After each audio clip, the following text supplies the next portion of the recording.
Abra sua Bíblia, então, o Salmo de número 5. Deus abençoa o justo e pune o ímpio. Seria, talvez, aí uma ideia geral a respeito desse Salmo. Deus abençoa o justo e pune o ímpio. O Salmo 5, então, nos diz assim, eu vou ler na minha versão aqui. Dá ouvidos, Senhor, às minhas palavras e acode ao meu gemido. Escuta, Rei meu e Deus meu, a minha voz que clama, pois a Ti é que imploro. De manhã, Senhor, ouves a minha voz, de manhã te apresento a minha oração e fico esperando. Pois Tu não és Deus que se agrade com a iniquidade, e comigo não subsiste o mal. Os arrogantes não permanecerão à tua vista. Aborreces a todos os que praticam a iniquidade. Tu destróis os que proferem mentira. O Senhor abomina o sanguinário e ao fraudulento. Porém eu, pela riqueza da tua misericórdia, entrarei na tua casa e me prostrarei diante do teu santo templo no teu temor. Senhor, guia-me na tua justiça, por causa dos meus adversários, endireita diante de mim o teu caminho, pois não tem ele sinceridade nos seus lábios, o seu íntimo é todo crimes, a sua garganta é sepulcro aberto, e com a língua lisonjeiam. Declara os culpados, ó Deus, caiam por seus próprios planos, rejeita-os por causa das suas muitas transgressões, pois se rebelaram contra ti. Mas regozijem-se todos os que confiam em ti, folguem de júbilo para sempre, porque tu os defendes, e em ti se gloriem os que amam o teu nome, pois tu, Senhor, abençoas o justo, e como escudo o cercas da tua benevolência. Essa é a palavra de Deus. Irmãos, o Salmo 3, o Salmo 4 e o Salmo 5, eles têm praticamente o mesmo tom, estão na mesma toada, vamos dizer assim. Há uma oposição clara entre o justo e o ímpio, entre o caráter do justo e o caráter do ímpio, entre o destino do justo e o destino do ímpio. Isso é muito claro quando nós lemos esse salmo. E Davi que então ora a Deus, fazendo clamando ao Senhor, né? Fazendo um apelo a Deus, porque ele está vendo a iniquidade crescendo, a maldade, a mentira, a violência, maledicência e os crimes dos ímpios. Gente, parece que eu estou lendo o jornal de hoje, né? E os crimes dos ímpios, que não se dobram perante Deus, mas ao contrário, se insurgem, se rebelam contra Deus, se rebelam contra Davi como rei, mas sobretudo se rebelam contra Deus. Nós encontramos então nos versículos 1 a 3 uma súplica de Davi. É interessante ver nesses salmos que quando Davi está passando por uma crise, o que ele faz? Ora. Davi era um homem que havia vencido muitas batalhas, mas antes de tudo, ele era um guerreiro de oração. Ele orava. Algumas coisas que nós vemos aqui nessa oração de Davi. Em primeiro lugar, como orar? Olha comigo de novo o versículo 5. Dá ouvidos, Senhor, às minhas palavras. Versículo 1. Dá ouvidos, Senhor, às minhas palavras e acode ao meu gemido. Irmãos, existem dois tipos de oração. Há aquela oração que nós falamos, usamos as palavras, mas também tem aquelas orações que nós balbuciamos. aquela oração que nós murmuramos, no sentido de não falar palavras audíveis. Por isso que essa palavra no grego, perdão, no hebraico, para gemer, a gig, ela pode significar também meditar. É como que a oração e a meditação andassem de mãos dadas. Interessante que a oração começa com uma meditação e a meditação termina com uma oração. Interessante. Elas andam de mãos juntas aqui. Não sei se alguma versão traz meditação. Exatamente. Meditação. Essa é aquela oração de Ana. Lembra que ela estava orando no templo e falando, e o sacerdote achou que ela tivesse embriagada? É aquela oração que você não fala palavras audíveis, mas você fica balbuciando, falando palavras que Deus ouve, né? São gritos aos ouvidos de Deus. Então, essa é a forma, é a oração que nós podemos fazer. Falamos, ou então nós balbuciamos, gememos diante do Senhor. Em segundo lugar, a quem orar? Olha o versículo 2. Escuta, Rei meu e Deus meu, a minha voz que clama, pois a ti é que imploro. Observe que é Davi um rei, falando, escuta, Rei meu. Davi um rei, falando com um rei. Aliás, com o Rei Supremo.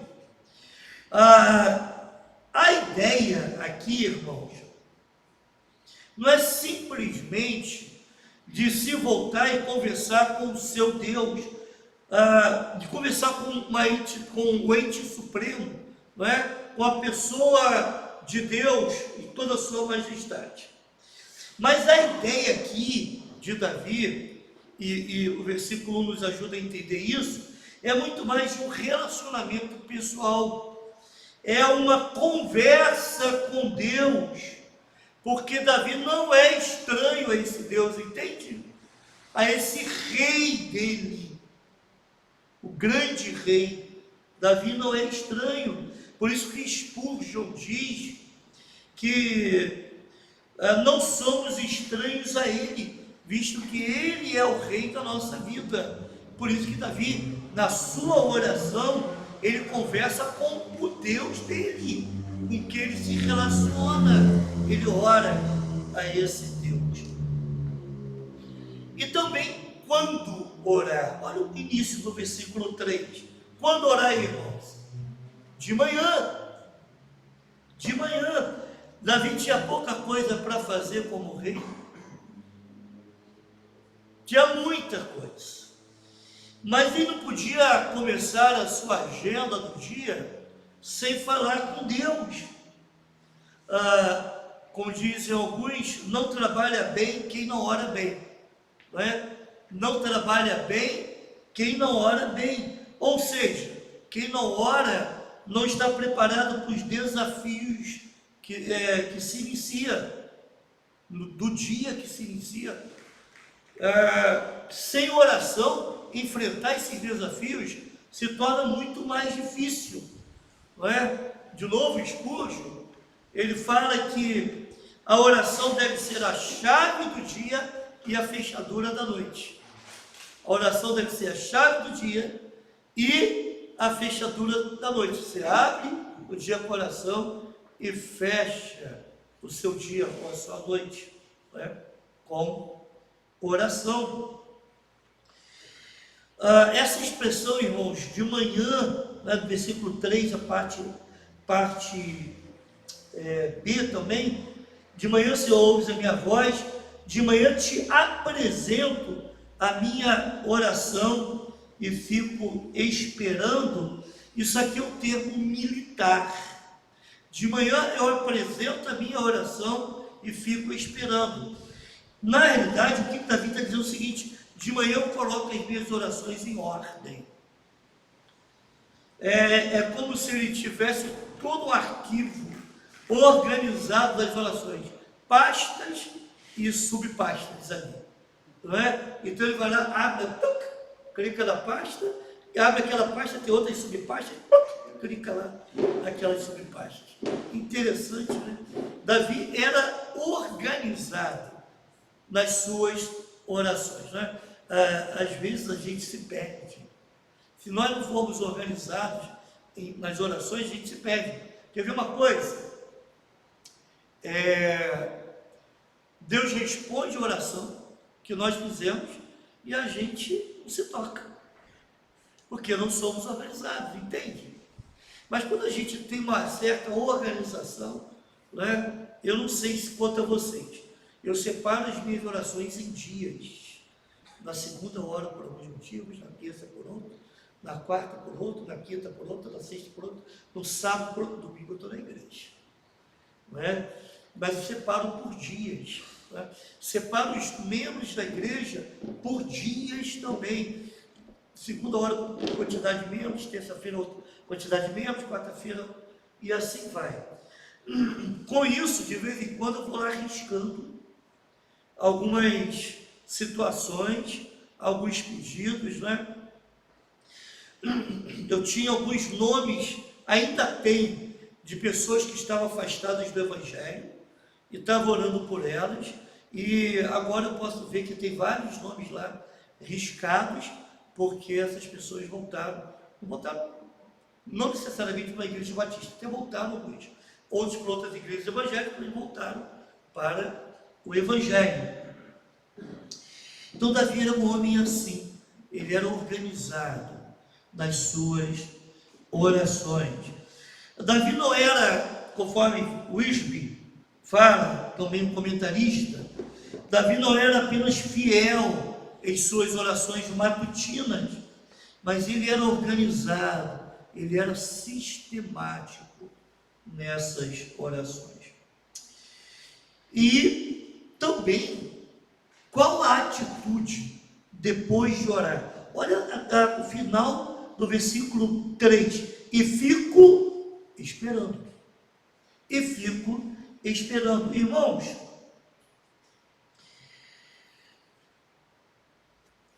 quem ora e não espera, não orou. Você ora e espera. Não foi isso que Abacuque fez, lá em Abacuque capítulo 2, versículo 1, não é isso? Ele orou, conversou com Deus, até falou algumas coisas para Deus. Deus, eu vou ficar esperando a sua resposta, tá? Ele usou a figura de como se aquele vigia, sabe, que sobe numa torre para ficar olhando, aguardando a chegada de um exército, de alguém. É isso. Olha, eu vou subir na torre e vou ficar olhando, e vou ficar esperando a sua resposta. Orar sem esperar a resposta de Deus é não orar. Não é isso? O Salmo 40 fala também, né, pastor? Esperei confiantemente. Ore e vou esperar. Pois é. Davi ora e espera a resposta da sua oração. Irmãos, Deus sendo soberano, Ele escolheu agir por meio da oração do seu povo. Eu já falei aqui, e eu gosto de repetir algumas ideias, porque os irmãos, como eu, devem ser também difíceis de aprender algumas coisas, porque nós somos muito cabeças duras, não é? Quando Deus quer fazer alguma coisa, Ele leva o seu povo a orar. Não é a oração que muda Deus, é Deus que muda o coração do povo, para que orem, entende? Orem nesse sentido que eu quero fazer isso. Por que Deus faz isso? Não tenho a mínima ideia. Se tiver alguma resposta, me fala depois. Mas Deus escolheu agir assim, compartilhar a sua obra com o seu povo. Nos versículos 4 a 6, Deus acaba vindicando, Davi acaba vindicando a justiça divina. Davi está pedindo, clamando pela justiça divina. Isso baseado na santidade do nome de Deus. Ao usar o nome de Deus aqui, Davi está se referindo ao caráter justo de Deus, justo do Senhor. Olha só, em primeiro lugar, isso fica muito claro. Em primeiro lugar, Deus não tem prazer no iníquo. Olha a primeira parte do versículo 4. Pois tu não és Deus que se agrade com a iniquidade. Irmãos, Deus é justo e santo. Ele não pode contemplar o mal, nem tolerar o mal. Ele é luz e nele não há trevas nenhuma. 1 João diz isso. Ele é puro, então ele não se agrada de iniquidade, ele não se deleita com os iníquos. Em segundo lugar, Deus não habita com o mal. Olha a segunda parte do versículo B. E contigo não subsiste o mal. Warren Wiersbe diz que o mal, isso é muito interessante essa observação desse comentarista, Warren Wiersbe, diz que o mal não é uma abstração. É uma força terrível operando no mundo, destruindo vidas, capturando pessoas para o inferno. A abominação de Deus contra o mal, irmãos, não é emocional, mas sim judicial, porque é uma manifestação da sua santidade. Então, quando a Bíblia fala assim, Deus abomina o perverso, ou, numa linguagem mais própria, Deus odeia o perverso. Isso já gerou muita polêmica, né? Mas, durante anos nós ouvimos a seguinte ideia: Deus odeia o pecado, mas ama o pecador. Quem vai para o inferno não é o pecado, é o pecador. Deus odeia o pecador. O grande problema, a grande questão, é que essa expressão Deus odeia o pecador não tem caráter emocional, como se fosse o ódio humano, entende? A expressão desse ódio ou dessa abominação de Deus ao pecador é uma expressão que se refere à justiça de Deus, à santidade de Deus. É a expressão da sua santidade. Não tem caráter emocional, mas um caráter judicial. Entendem isso? Só para a gente não confundir o ódio de Deus com o ódio humano. Tá? Se Deus odeia, eu vou odiar também.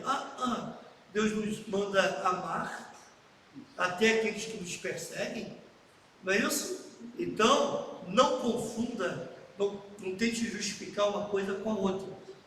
Não confunda esse sentimento que é atribuído a Deus por linguagem humana, que é muito mais reflete a sua santidade do que o sentimento humano. Tá? Outra coisa, Deus lança fora o arrogante. Versículo 5, parte A. Os arrogantes não permanecerão à tua vista. Deus lança fora o soberbo. Deus resiste. Deus declara guerra contra o arrogante. Não foi isso que ele fez com um determinado anjo que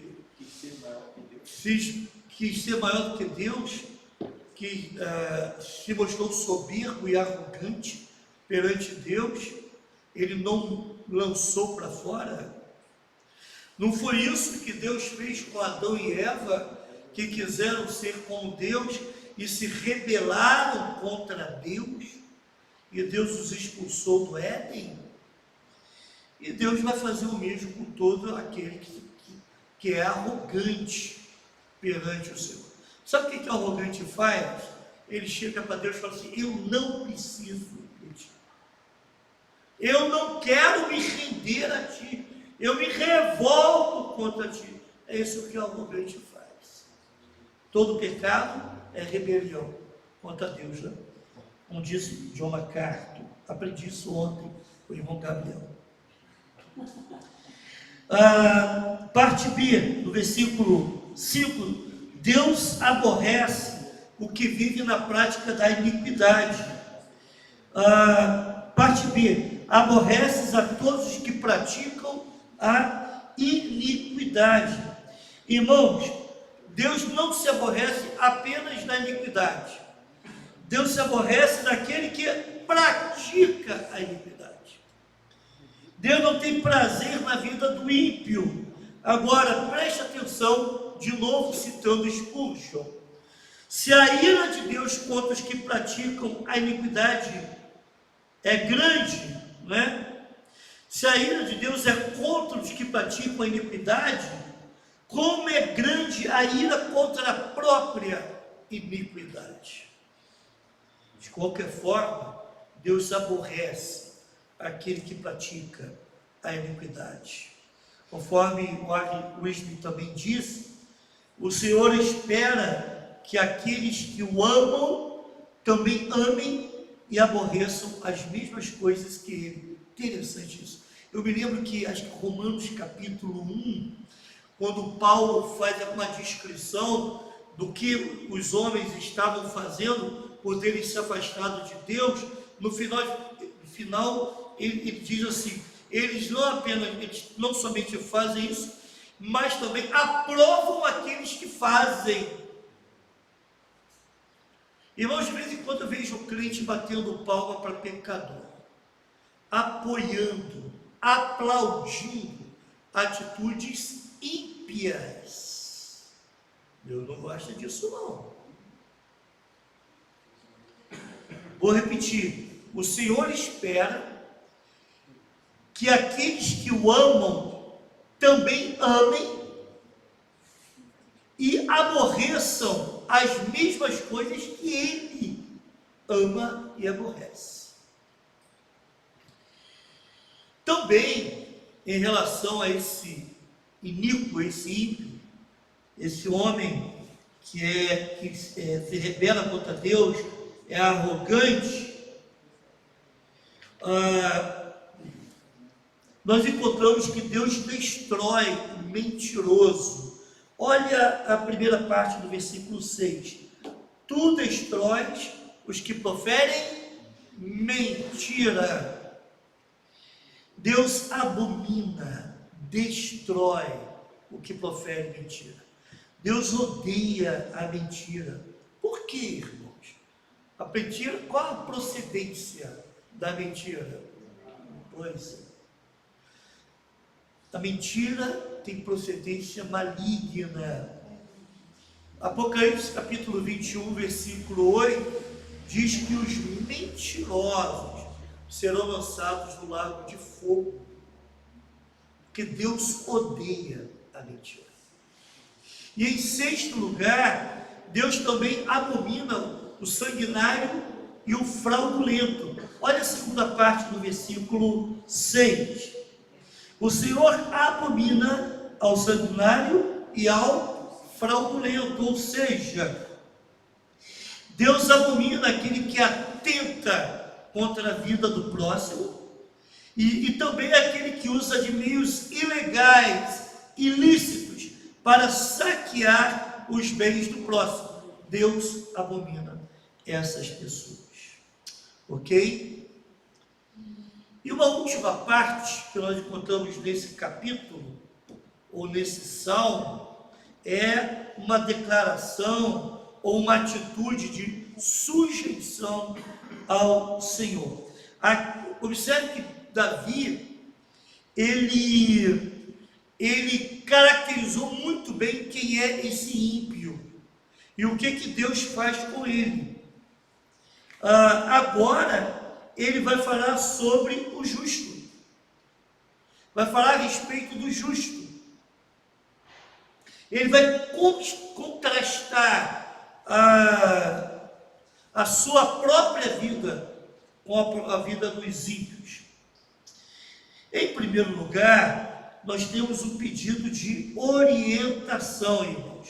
Isso está nos versículos 7 e 8.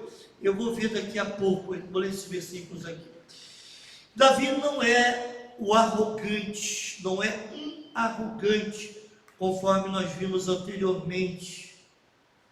Davi não fica empunhando lá uma bandeira, né, para ficar mostrando ou expondo as suas virtudes, sabe?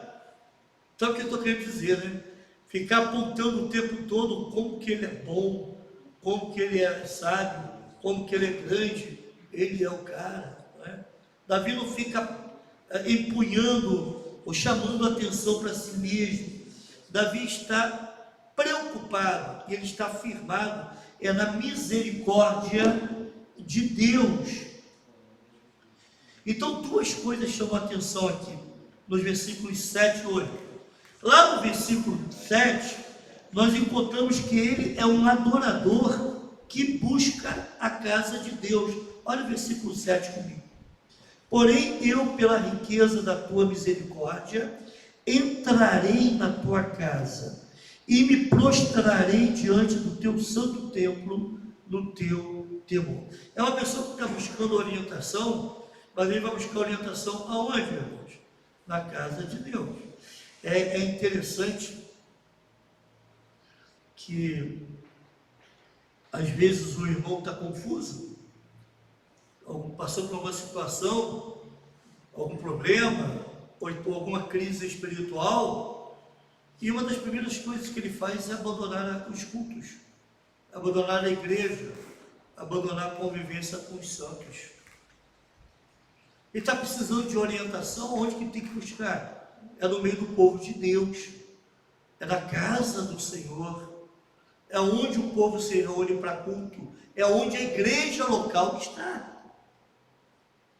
É impressionante isso, né? Eu vi uma ideia, né? Uma expressão, não sei bem, eu li rapidamente, então se eu não lembrar detalhes, me perdoe. Uma pessoa comentando sobre aqueles que dizem que para ser cristão não precisa ir na igreja, não é? Então, você é cristão, você não precisa ir na igreja, certo? Aí ele falou assim, o casado também não precisa então ir na sua casa para ser casado. Onde ele estiver, ele é casado, certo? Então ele precisa ir para casa? O que vocês acham? Ele pode ficar fora de casa?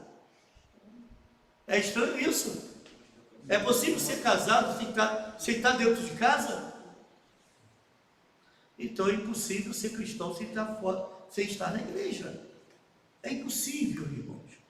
Isso é uma mentira do maligno na realidade. Não é? Davi, ele buscava o abrigo da casa de Deus, o tabernáculo. Naquela época não existia o templo ainda, o tabernáculo, porque o que tinha no tabernáculo para Davi? O que o tabernáculo representava para o povo, irmão? A presença de Deus. O que Davi estava aspirando aqui? A presença do Senhor. E Davi então se prostra em santo temor e reverência diante da majestade desse Deus. Ele busca a casa de Deus, porque na casa de Deus ele vai ter orientação. Em segundo lugar, Davi se coloca como um peregrino que busca a direção de Deus. Olha o versículo 8 comigo. Senhor, guia-me na tua justiça, por causa dos meus adversários. Endireita diante de mim o teu caminho. Guia-me, Senhor, na tua justiça, por causa dos meus adversários. Interessante essa ideia aqui de Davi. Os passos de Davi não são vigiados apenas por Deus, mas também são vigiados pelos seus adversários. Irmãos, os irmãos sabem e não se iludam, mas tem gente nos acompanhando de perto, procurando, observando, procurando brechas, certo? São os adversários.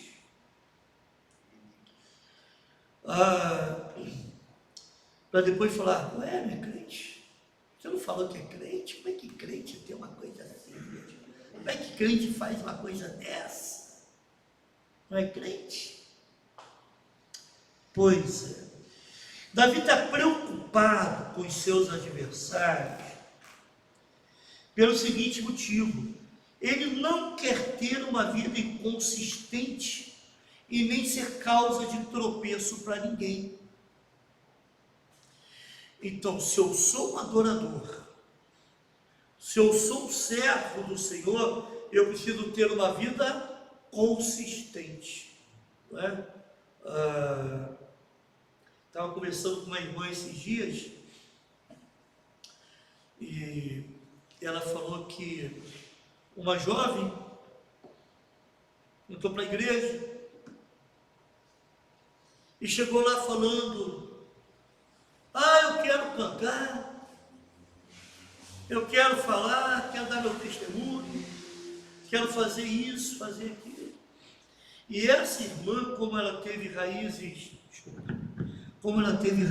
batistas, ela olhou aquilo, achou estranho. Não é assim não. Passado muito tempo, poucos dias. Estava a menina lá no domingo, com um short bem pequeno, tomando sua cerveja, dançando aquelas músicas estranhas, com um cigarro na mão. Inconsistência, sabe? Aquelas, hoje eu estou, amanhã não estou. Hoje eu estou, amanhã não estou. Parece aqueles diagramas lá de eletro, exatamente. Pois é. Está vivo, está morto, está vivo, está morto. A palavra de Deus fala sobre ser morno, né, pastor? Oi? Você não é quente nem frio. Pois é. Terrível isso. Irmãos, Davi, o que Davi queria ter era uma vida consistente. O que é isso? Ele queria ter a mesma postura que ele tem lá no tabernáculo, ter lá de fora, no seu dia a dia, nas coisas que faz. Essa consistência ia impedir que outro tropeçasse, entende? Ia servir ou ia fazer com que alguém não se escandalizasse com alguma atitude errada que ele viesse a tomar. Mas também nós encontramos um diagnóstico muito preciso de Davi. Olha o versículo 9. Pois não tem eles sinceridade nos seus lábios. O seu íntimo é todo crimes. A sua garganta é sepulcro aberto. E com a língua lisonjeiam. Que quadro terrível. Ele está fazendo um diagnóstico da vida de um ímpio. Davi está destacando que a vida íntima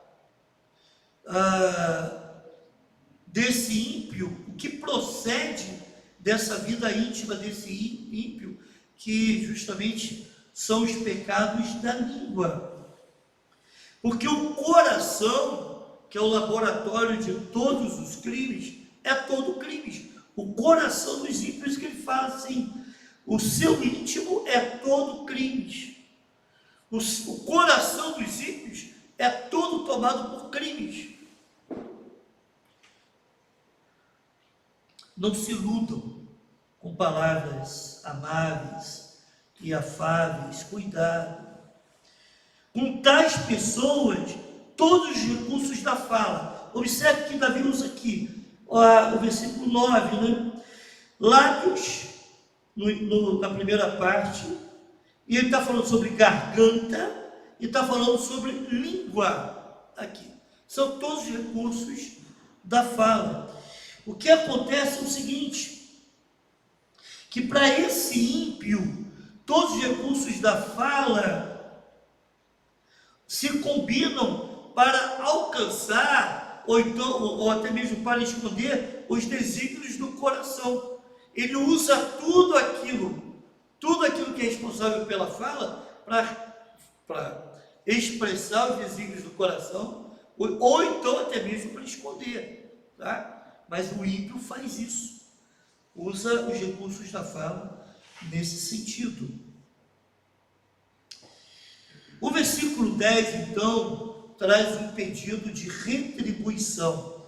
Declara os culpados, ó Deus, caiam por seus próprios planos, rejeita-os por causa das suas muitas transgressões, pois se rebelaram contra ti. Irmãos, Davi aqui não está fazendo um pedido de vingança, mas é uma oração imprecatória. O que Davi, que é isso? Davi está orando pela justiça de Deus, está clamando pela santidade de Deus em meio a essa situação do ímpio. Sendo assim, aqueles que conspiraram contra ele não estavam lutando em última instância não estavam lutando contra Davi, mas estavam lutando contra Deus.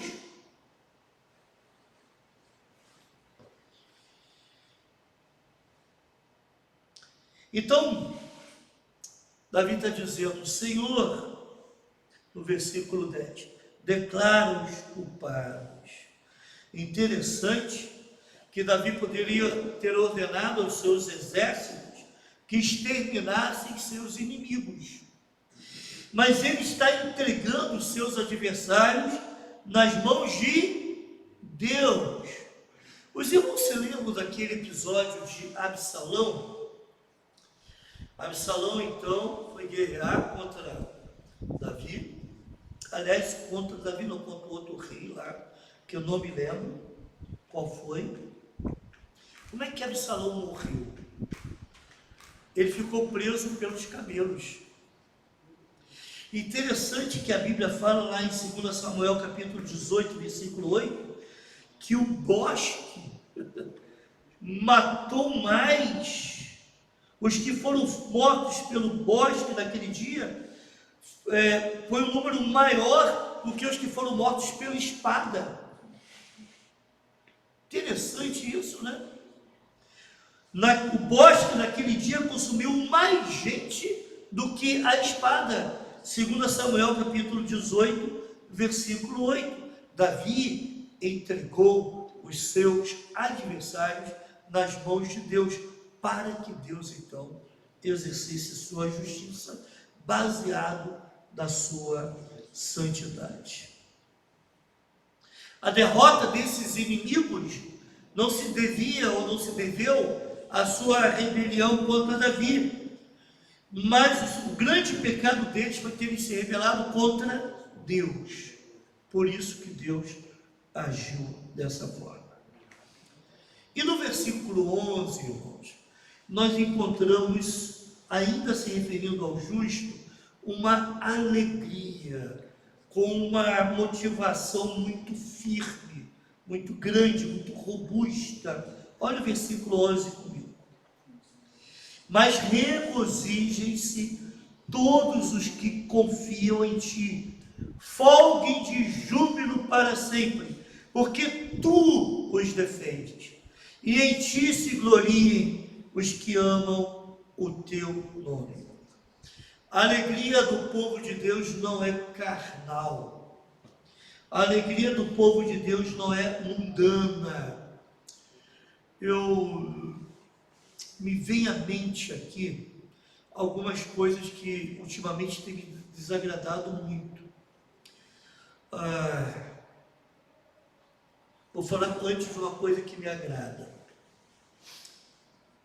Lá no Retiro dos Jovens, eu fiquei encantado de ver os jovens sentados, brincando. Gente, coisas saudáveis. Não precisou ter nada para provocar, para promover uma alegria neles. Entende o que quer dizer? Infelizmente, a gente hoje tem passado por algumas situações muito difíceis. Às vezes a gente, não tem. Aqui na igreja não aconteceu isso não, né? Porque eu converso antes com os noivos. Mas muitas igrejas acontecem isso. Faz um culto, aquele culto abençoado. O pastor prega, ora, e depois o baile come solto.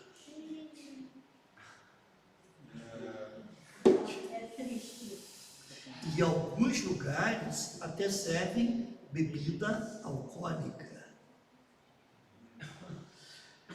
Irmãos, a impressão que eu tenho, essa impressão que eu tenho, que precisa desse tipo de coisa para que as pessoas se sintam alegres. Deus não é suficiente? Deus não é suficiente. Deus não é suficiente. Às vezes a gente faz um almoço aqui, né? E fica todo mundo brincando, então depois de um encontro, fica lá comendo um bolinho de cenoura, tomando chocolatezinho, brincando, batendo papo, coisa boa, agradável, alegres e felizes. Sim, irmãos, nós não precisamos de motivações, de estímulos externos, porque o que a gente tem já é suficiente. Entende o que eu quero dizer?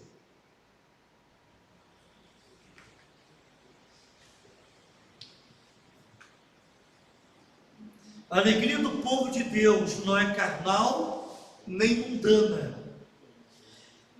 Ela procede da fé.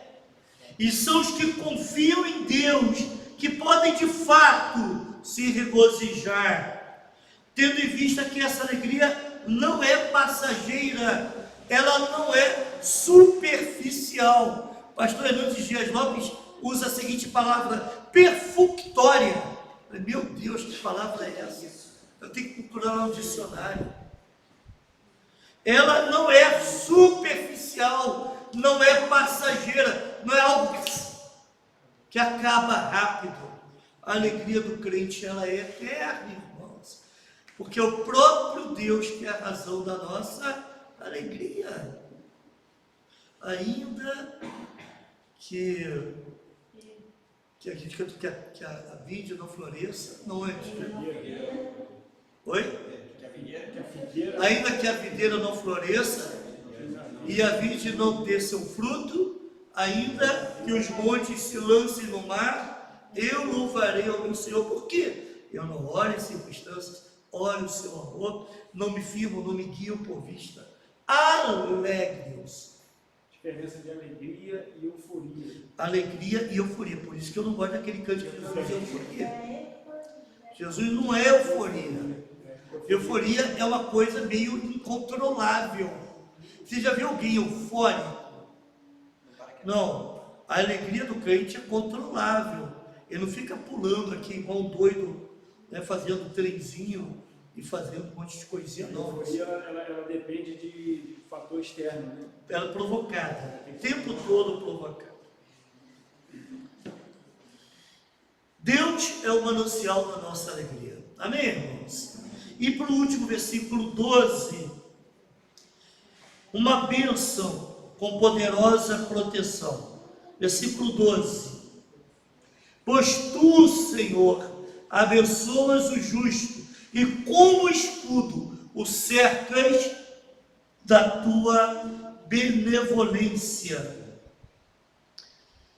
Interessante que um comentarista que de vez em quando eu tenho citado aqui às quartas-feiras, Purkzer, ele afirma que a justiça, presta atenção nisso, a justiça requer não apenas o castigo da maldade, mas também a recompensa da retidão. A justiça requer não apenas o castigo da maldade, mas também a recompensa da retidão.